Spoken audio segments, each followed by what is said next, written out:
Many of you have heard about Stephen Ministries before, and so you have some vague awareness of what it is.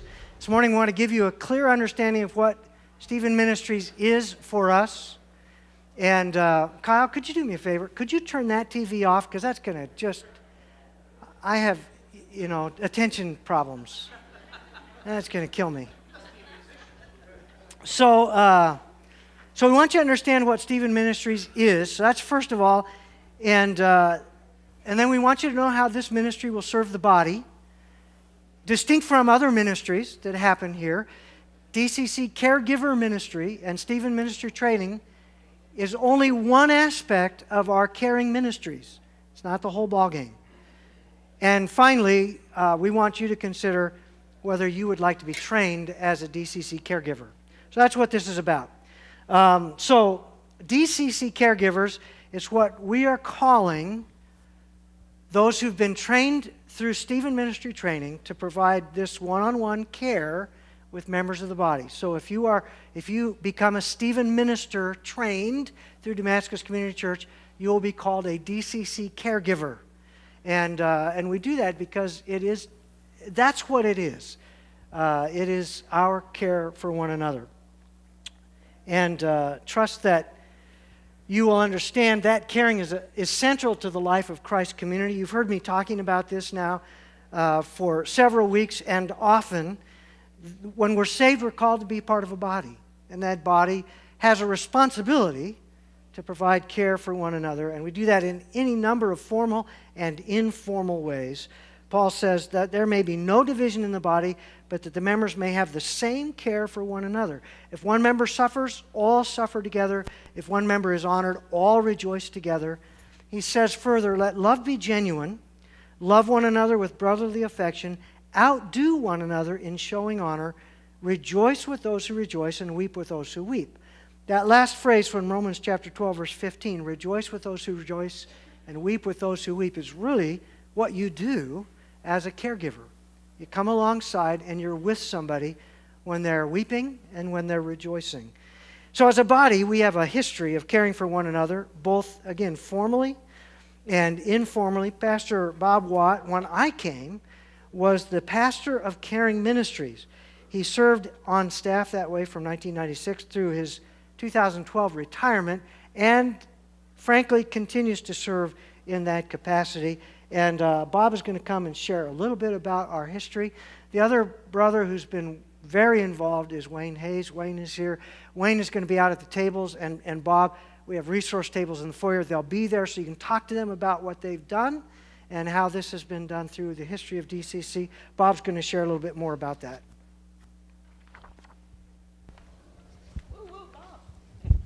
Well, good morning.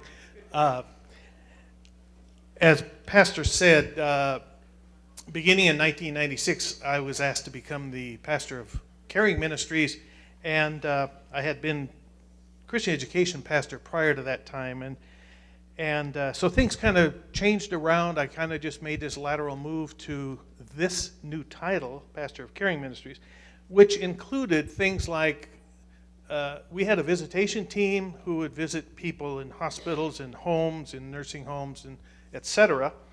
And then the prayer team falls under Caring Ministries as well. That involves the prayer chain and the different prayer opportunities we have throughout the week. And then caring within the community groups. Each of the groups have had in the past, and assuming they're still doing that, somebody who's there who could be called upon if somebody in a care group had a need for meals, for instance. And so that fell under this area. Ushers and greeters. The coffee that you're drinking on Sunday mornings, that is fallen under Caring Ministries as well. And then we did things like meals for when we had funerals here, memorial services here. We do have also some medical equipment that we have accumulated over the years. People have got those when walkers or whatever it is in the hospital, and they don't want to store them, so they give them to us to store them. And then we have the ability to pass those out to you. It's kind of a rental thing, but we don't charge rent. It's just use it until you don't need it anymore and then bring it back. So that happens. And then also, there's some emergency funds that we do have that for people can't pay things like PGE or the gas company or water, just emergency funds, and we do that as well. And then around 2000, year 2000, I was asked to develop a Caring Ministries Commission, and several of the people who are involved in those ministries that I just spoke about became part of the commission. And so we had the oversight to make sure things were moving in the right direction with that. And during the last probably 10 years or so, we have been talking as a commission the need to do more for people. Pastor Steve cannot do it all, even when he's got a good team of pastors around him. So we've been talking about Stephen Ministries probably for 10 years, at least 7 or 8, and wanting to look into it, which we have done. Steve's been through the training. Marianne Wallace, who is not here today because of health issues, she's been through the training. And so we are now launching this as a continuation of what started many years back. And it is interesting that there's a group of people here. Some of you may be familiar with Stephen Ministries, some of you not. But we want to introduce it more thoroughly to you as an extension of what we have been doing here at Damascus as far as caring.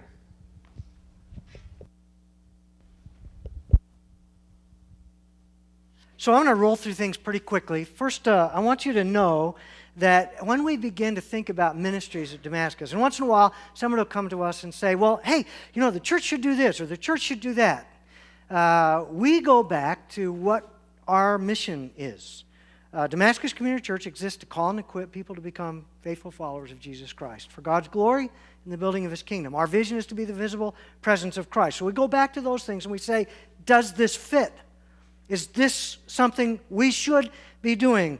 And so when we look at the caring ministry and the training, the DCC Caring Ministry equips caregivers, providing resources and encourages relationships to extend God's care through the DCC body to those who are experiencing need. And so the Stephen Ministry training is an equipping ministry. It is fully designed to equip caregivers so that they can fulfill our mission and our vision. And so it equips, it resources, and it encourages relationships. That's what the Stephen Ministry training does, and that's how it links with our mission and our vision. So as we think about the future, the caregivers, DCC caregivers, seek to show or share the love of Christ as they walk with those who are hurting. That's basically what we want to equip, is a whole team of people who will be able to feel confident, equipped to do this. Now, you might ask, are the caregivers expected to do everything to meet every potential need of a care receiver? And the answer is no. In fact, in caregiver training, there are specific boundaries established that you will maintain and not go beyond. And there are other ministries of the church, Bob just mentioned them, that will continue to provide care in other ways. So we have meals that are provided through community groups, and if there's somebody who's not attached to a community group, we have others who step in to do that. We have a firewood ministry, moving ministry, groceries are provided. Sometimes we pay bills for people. Bob mentioned medical equipment. If you break a leg or something and you need crutches or a walker for a season, we've got all that stuff because people have had it and they've used it and then they didn't need it anymore and they gave it to us to use. And by the way, I'll just throw this out there along those lines. Melissa's a great example. Recently broke her foot and she needed one of those scooters that you can put your knee up on and scoot. That's one thing we don't have. They cost like $800. It's ridiculous. If anybody has one of those in their garage that's not being used, donate it. Because we that's the kind of thing that we like to loan out. The caregiver might learn of that need and then give a call and say, hey, this person needs this. Does the church have that resource? And somebody else would step in and provide it. They might be the communicator of the need, but they don't fill every need. They don't go out to Walmart and buy the scooter or whatever. That's not their role. So primarily their role is relational. And they feel equipped to go walk with somebody through a time of difficulty. That's what the training is all about. Provide a supportive relationship for a person going through a season of need. And the other caring ministries will continue to do their other work. So DCC caregivers seek to show or share the love of Christ as they simply walk with those who are hurting. It's somebody that's there, somebody that will meet with them weekly. They know they'll have an outlet to talk about what's going on and to share the burdens that are on their heart or the joys. Now, before I go any further, speaking about burdens and so forth, I want to just say this presentation, for those of you who know me, this is not my thing. Marianne Wallace did all this, and I just want to give her credit. She would be here today. She was going to step out of her comfort zone and teach this stuff. She's a teacher, but she doesn't necessarily like to get up in front of this group, as big as it is. And so she was going to do that, and she was really disappointed not to be able to. Pray for her, because she's doing a little better, but there's a long way to go yet. Another question you might ask is how this ministry fits alongside the ministry of other caregivers like pastors. And this next video will explain a little bit about that particular connection. As a pastor, I count it a true honor to walk alongside people during times of deep crisis. There is something sacred about being present in another person's life as they attempt to live out their faith during times of trial. And I believe that as a congregation, we see God show up time and time again when we care for one another during an hour of need. As a pastor, though, I can also be very frustrated about my ability to care for people in times of need. We know that when someone is hurting, they need ongoing care, that the trials they are facing won't be resolved with 1 or 2 pastoral visits. The nature of my ministry means that I go from crisis to crisis, and even though I often know people need ongoing care, it's difficult for me sometimes to be in enough places, to be in enough homes to care for the people who are hurting. That's why I'm so grateful for the presence of Stephen Ministry here in our church. Stephen ministers are people who have gone through extensive training in order to be able to provide ongoing, consistent, one-on-one, confidential care in the lives of people who are hurting. Our Stephen ministers are the presence of Christ in the lives of those facing trials here in our congregation.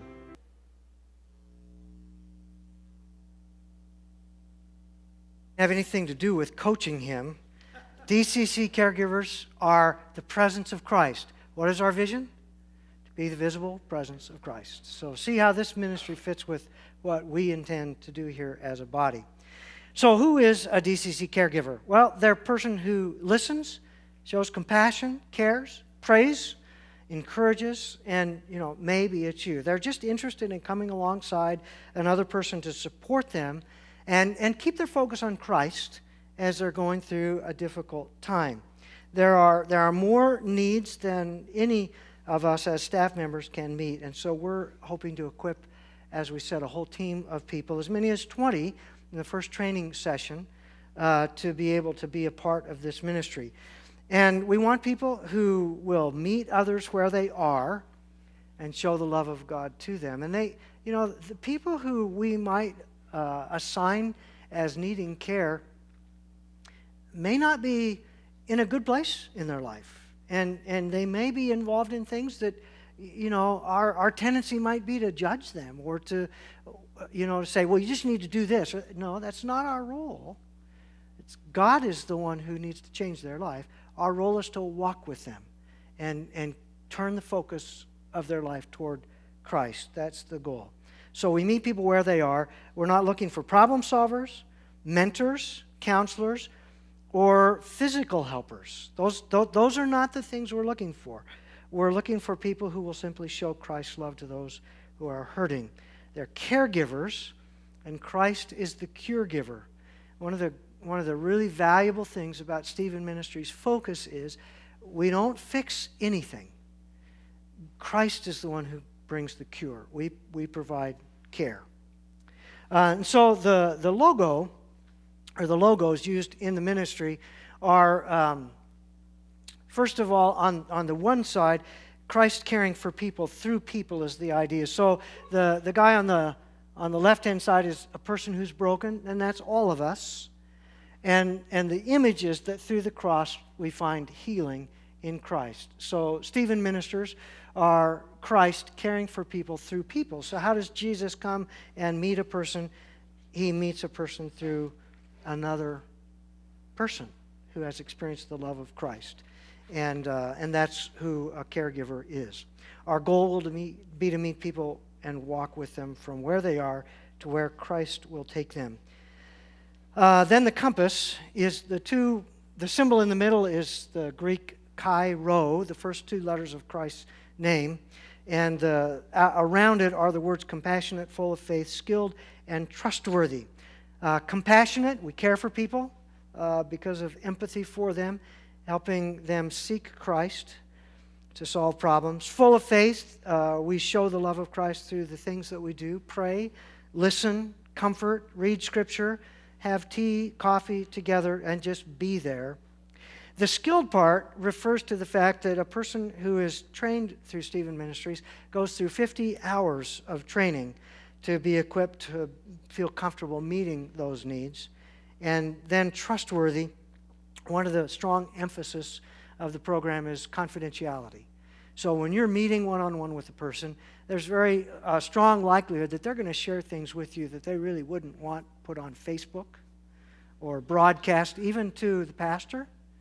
You keep confidences. What they share with you, they share with you, and it goes nowhere else. You don't go home and talk to your wife about it, or your husband about it, or anybody else about it. And in fact, we're going to talk about supervision. There is a place where you as a caregiver get together with others to talk about the situations. Even there, you don't talk about names. In fact, the other people in your supervision group likely won't even know who it is you're meeting with, because that's all confidential. It's not intended to be public knowledge. So, who are the DCC caregivers? Well, they are these people. They show sympathy. They care about others in any varieties of ways. When somebody's sorrowful, they weep with them. And when they're joyful, they rejoice with them. They pray with them, and all these kind of things. People who care and want to be involved in the lives of others. Now, the testimony from people who are trained as Stephen ministers to be caregivers is that they personally grow and benefit as much from the relationships as those who are care receivers, because God will meet you as you are meeting with another person. So we're there for the care receivers. When we go as a caregiver to meet with a care receiver, it's about them. It's not about me. When I go to meet with a care receiver, we don't talk about my problems. We don't talk about my life and my situations. This is about the other person. The focus is on them and helping them get their focus on Christ. And so we're there. It's their time, and time for them to share with us and let Christ help them work out their issues. Now, in your bulletin today, there's a handout that I'd like you to take and read through a little bit further. It looks like that. So if you didn't get a bulletin yet, you will. On the one side is a description from Stephen Ministries itself about the ministry, give you a little broad understanding of what that is. And on the other side, we have our DCC caregiver ministry description. It gives the purpose of the caregiver, what their responsibilities are, the qualifications involved, and then just some personal requirements for what a DCC caregiver will need to do. So you'll get that. That's something for you to take and review later. If you didn't get one in your bulletin, there's some out on the resource table. Here's what is required. This is pretty important. 50 hours of classroom training. Wayne, I wonder if you could go out for me and get one of those books, one of the big workbooks. I want to show you what that is. I intended to pick one up. 50 hours of classroom training. We'll talk about the topics in a minute, but they're all designed to help you feel equipped and able to do this. It can be intimidating. Involved in the training are a number of different methods. We'll do devotions together. We'll have prayer time together. There'll be some lecture, some DVDs that we'll watch. There'll be role play. And if you're a person like me, I really don't like role plays that well. They just seem too fake. But we did it at the training I went to, and it works. You know, it's not ideal, but it helps you get a feel for what you're doing. So there'll be some role play and then lots of discussion.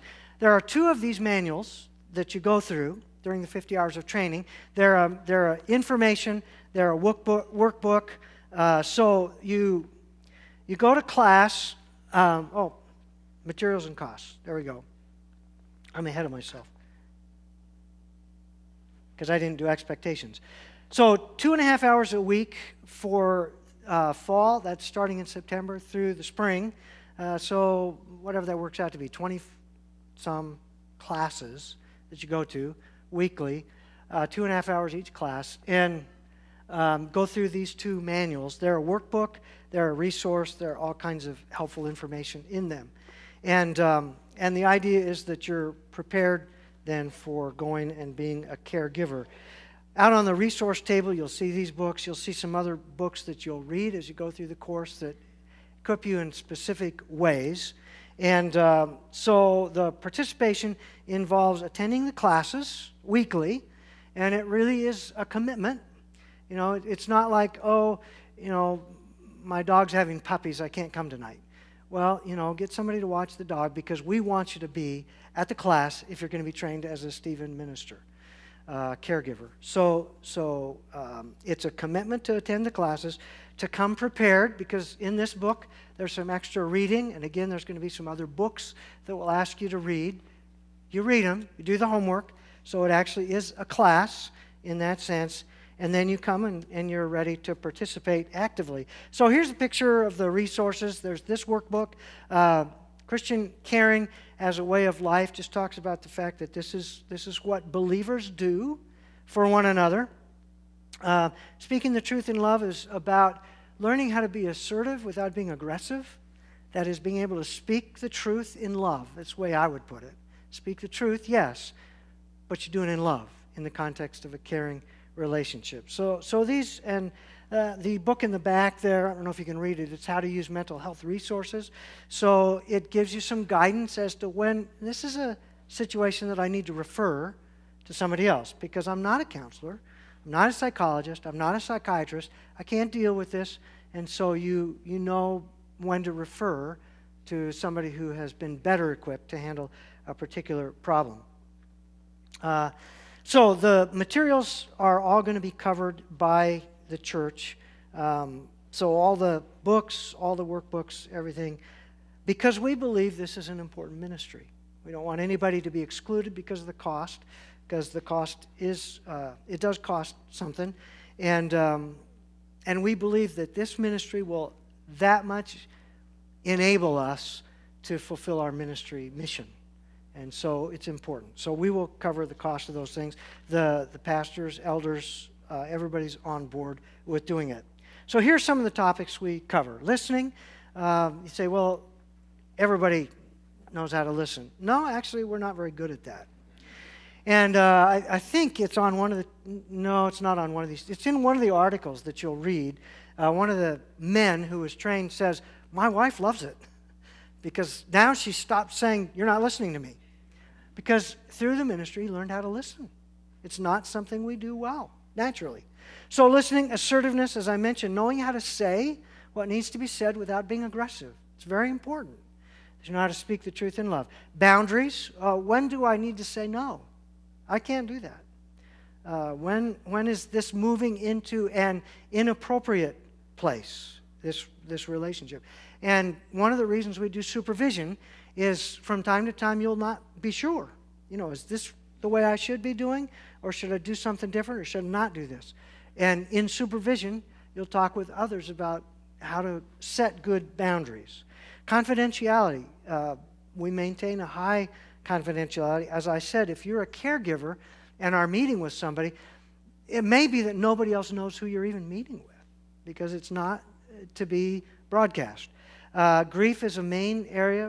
One of the main things that cause us pain is grief. So one of the times when a caregiver will jump in is when somebody's lost a loved one, somebody going through depression or dealing with some other kind of mental health issue. Those of you who've been around know that I've talked about this in messages in the past. This is something that kind of needs to come out of the closet, as it were, and the stigma removed. Just as people have physical illnesses, people have mental illnesses, we need to be able to help one another through those times when we're struggling in that way. And again, keeping Christ as central is the key thing. So, you should be asking at this time, because you're so intrigued and so excited about getting involved, what do I need to do? Now that you asked, here's what you need to do. There's an application to go through. You say, well, it's church ministry. Anybody can do that. Nope, sorry. There's an application because we want the right people to do this ministry. And so there's an application process. There's applications available out on the resource table. Don't run out now and get one because I'm not done. But when we're done, go out and take a look at the resource table, grab an application, you'll fill it out, and then return it to the church office. Marianne and I and Wayne and Bob probably will all be involved in reviewing those, and we will probably have questions for you, so there'll be an interview, and we'll want to learn more about your commitment to the process, whether or not you actually can fulfill the expectations, because they are high. We'll be choosing 20 at the most for the initial class, because if you get too big, it won't be as effective. And we may redirect you to other areas of service as may seem appropriate, and we'll answer any questions you might have, all of that in that interview. So it's a process. So you make an application, we review it, then interview you, and it is a commitment. So our commitment is to be clear with the expectations and clear about our commitment to you for training and the opportunity to support you as you become a caregiver. So our commitment is to provide good training, 2.5 hours for the 50 hours of training with good resources, and we expect that you will be there. Your commitment is to evaluate carefully whether or not that's something you can and want to do, that God's calling you to do. And one of the questions we might ask is, well, if you're going to add 2.5 hours a week of training, and later on, what will add up to being approximately 7 to 10 hours a month in meeting with people and doing the supervision, what are you going to let go of that you're doing now in order to be able to have the time to be involved in that ministry? Because we want you to have the time if you're going to do it. And I need to think about, what am I going to give up? Because I believe this ministry is that important. And so that's a question that we will ask you. How will you adjust your life to meet the expectations of our course? And as far as the care receiver, along the way, we'll be looking for people who really want to have somebody meet with them. We may identify them and ask, or they may come to us and say, boy, that's something that really would help me. Love to have somebody to just talk to once a week. We will want them to know that the person we link them with has been well trained. Our commitment will be that that person will know how to keep confidence, will know how to listen, will be a good person to meet with them. So we will work to match caregivers with care receivers so that there will be a natural fit. As we get to know you, we'll be better able to do that. Couple of things. It's always men with men and women with women. And this is not for couples to do together. This is not a couple meeting with a couple. Now, that's another kind of ministry that's good, but that's not what this is. This is an individual, a man meeting with a man, a woman meeting with a woman.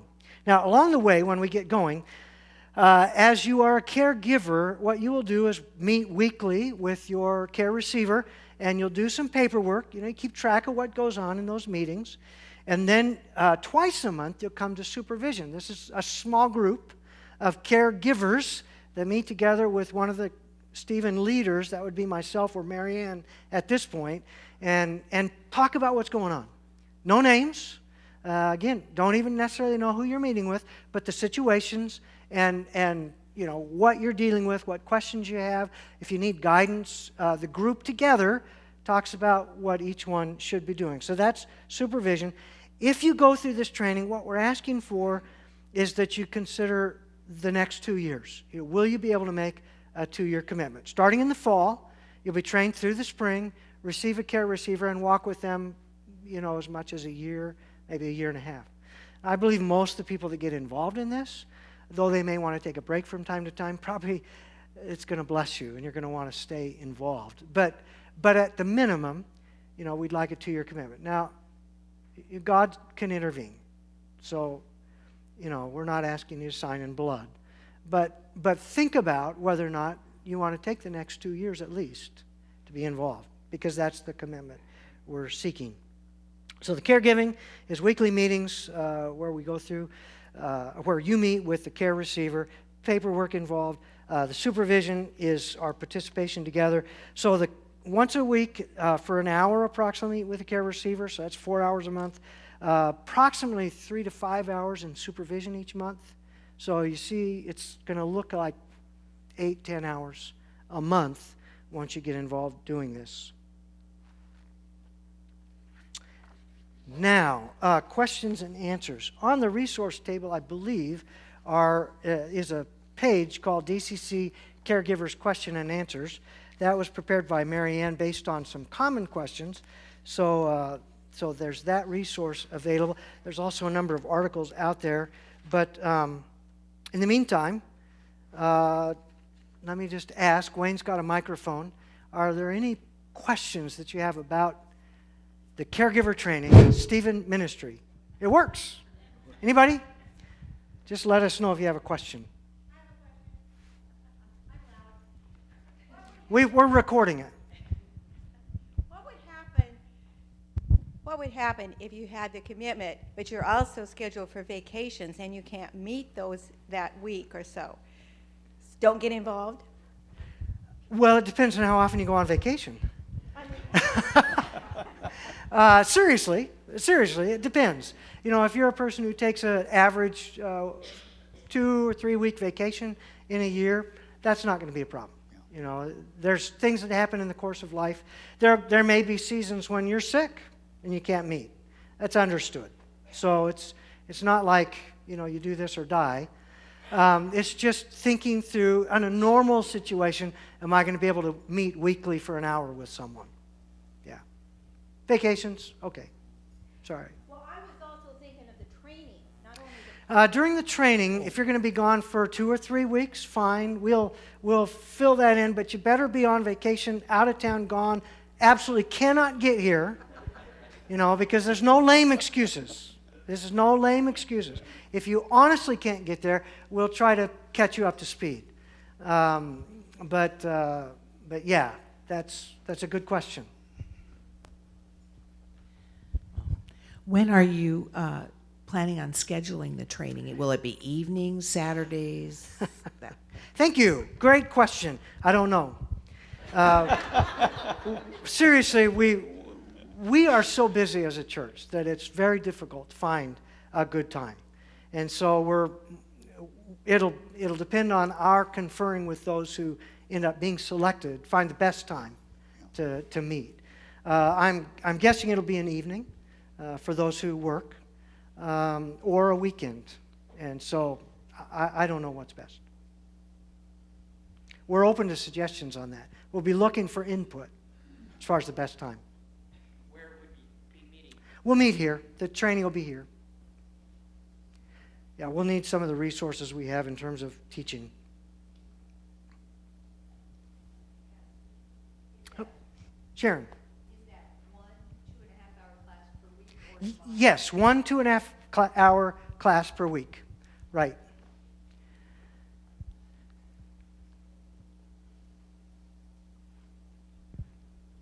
Ryan. Where are the care receivers coming from? Is it the body of the church or Damascus? Great question. The care receivers could come from anywhere. Primarily, the focus is to meet the needs of the body.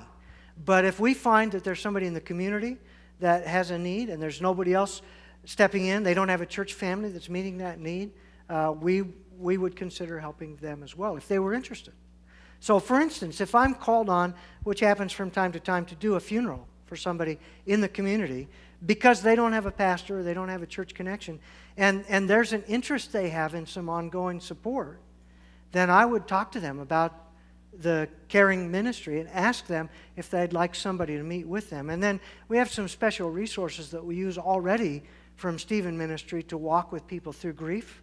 And so we would enlist those, and this becomes then an opportunity to share the gospel eventually and possibly lead people to Christ. So yes.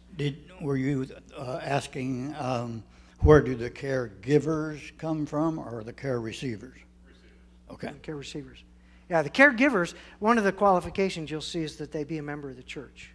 So this is, we want to train those who are committed here. How many care receivers, if I were to do this, how many care receivers would I have in the 2 years? One only? Or You would have one at a time. One, if you're a caregiver, you would have one care receiver at a time. So that the time that you met with them, depending on their need, might be 3 months or it might be a year. And generally they discourage going much beyond a year because there's the danger of creating a dependency situation, and that's not intended. So after a year of meeting with somebody and they still needed care, we might supply another caregiver for that care receiver. But one at a time is all you would have. One of the problems that my wife and I have is that we live in Portland, and we're not really that much involved in the area around Damascus. Would that be a problem for us if we were involved in this ministry? Another great question. No, in fact, one of the things that might influence our linking of a caregiver with a care receiver would be location.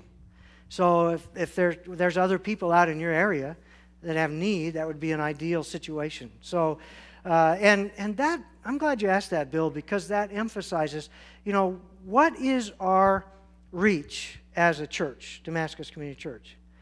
Well, the question is, where do you live? Because wherever you live is where our reach is, because you are the church.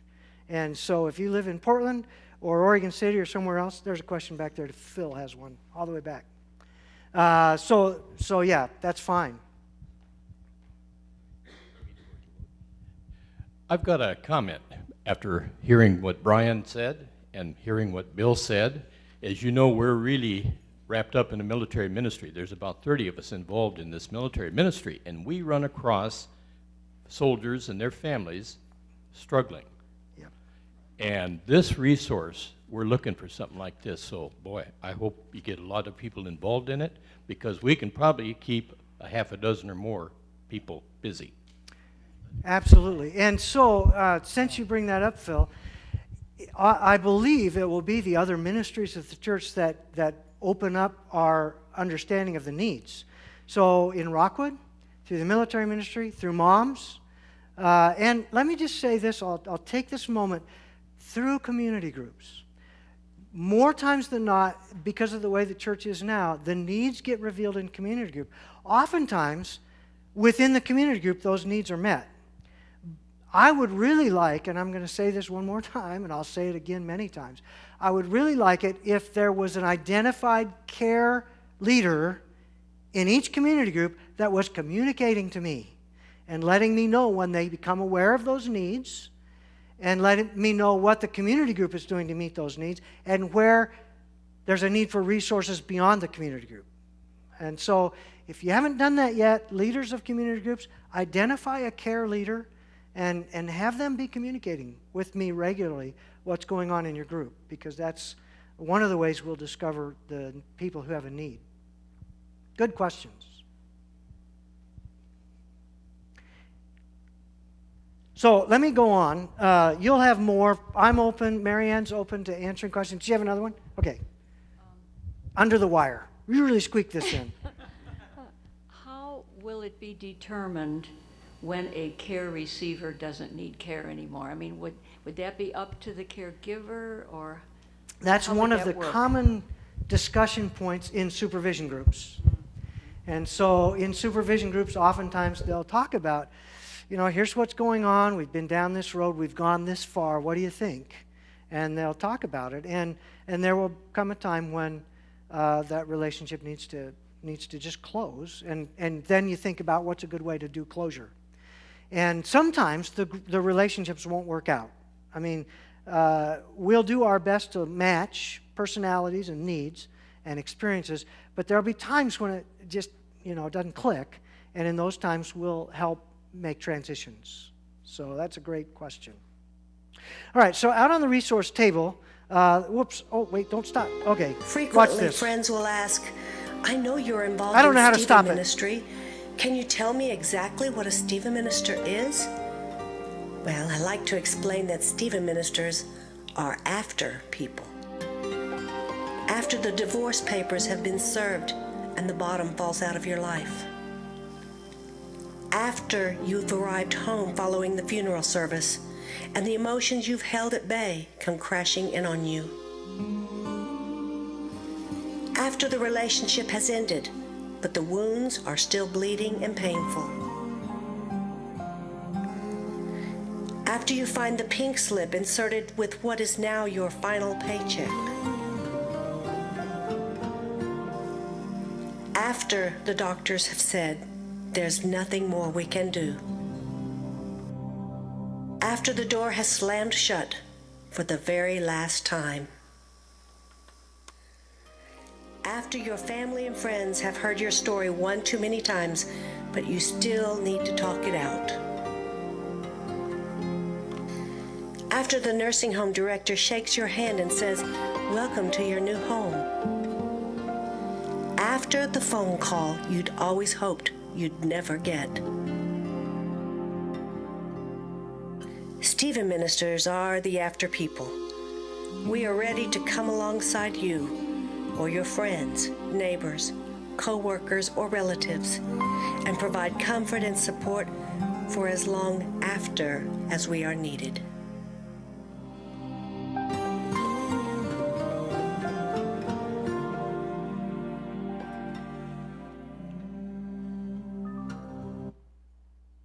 There you go.